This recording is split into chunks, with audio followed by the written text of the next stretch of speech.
मित्रांनो, ब्लँकोच्या powerful man collection set आहे. त्याच्या हा ब्लू जो फ्रेग्रन्स आहे, काय नावाचा डॉन, याचा आज आपण रिव्ह्यू करूया. डॉन आणि डस्क अशा कॉम्बोमध्ये याचे दोन परफ्यूम येतात.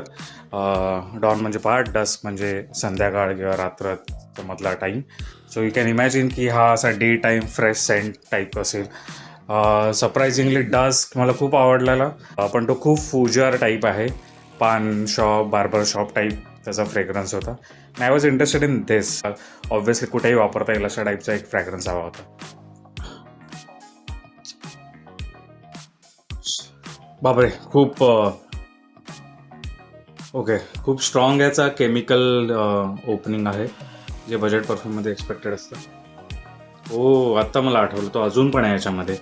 पण ओके, मी एखाद वर्ष ऑलमोस्ट हे मारलं नसल्यामुळे इथे इकडचं अल्कोहोल उडून गेलेला आणि जो राहिलेला ना, तो फ्रॅग्रन्स खूप चांगला आहे. आणि तो मला स्मेल करता का मला वाटलेला हा मॅच्युअर झाला आहे.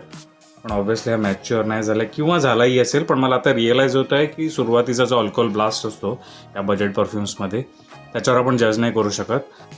युजेबल आहे, खूप काही ग्रेट नाही आहे, पण युजेबल आहे. आणि पारफ्यूम कॉन्सन्ट्रेशन असल्यामुळे जास्त काय टिकेल अशी अपेक्षा आहे, जे फ्रेश परफ्यूमकडनं एक्सपेक्टेड नसतं. सो मी रेकमेंड करीन का फ्रेश परफ्यूमसाठी माझ्याकडे बरेच चांगले ऑप्शन आहे बजेटमध्ये सुद्धा. आपण बोलूच त्याच्याबद्दल.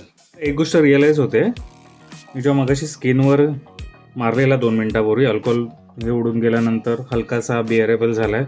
पण मी इथे जो स्मेल करतोय ना, त्याच्यामध्ये खूप सिमिलॅरिटी आहे ब्लू दिन शनेल, जो जबरदस्त महागडा परफ्यूम आहे. 15,000ला वगैरे येतो, 100 ml ची बॉटल.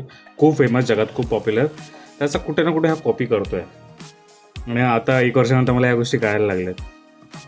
सो माझं ओपिनियन बदललं तर मी त्याच्यावर एखादा व्हिडिओ बनवीनच, आणि याच्यामध्ये हा व्हिडिओ डिलीट मारून टाकेन. But other than that, if you are into fresh perfumes आणि बऱ्यापैकी तुम्ही ट्राय मारलेला, तर हा जास्त काही इम्प्रेस करणार नाही. एकच पॉझिटिव्ह गोष्ट म्हणजे याने ब्लू दे शनेल म्हणजे एकदम महागड्या परफ्यूमची केमिकलिश किंवा अशी सिंथेटिक का होईना, पण थोडीफार आठवण करून दिली. सो या